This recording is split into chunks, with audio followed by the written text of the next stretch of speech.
আমার আর ভালো লাগতেছিল না, বিশ্বাস করতে পারতেছি না যে ভাবি নাই।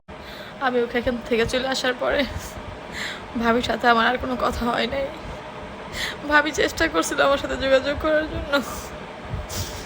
স্ক্রিনে যে ছবিটা দেওয়া আছে আমার বান্ধবী, অনেকেই বলতেন এরকম একটা বয়স মানুষ আপনার বান্ধবী হয় কি করে।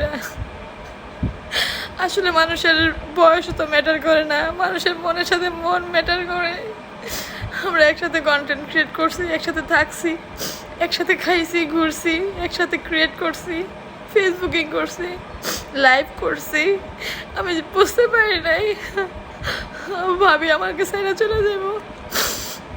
আমি কখনোই যোগাযোগ করি নাই। এখান থেকে চলে আসার পরে কথাটা শোনার পরে আমার আর ভালো লাগতেছিল না, বিশ্বাস করতে পারতেছি না যে ভাবি নাই। আমার ভাবি নাই, আমার বান্ধবী, আমার বোনের মতো।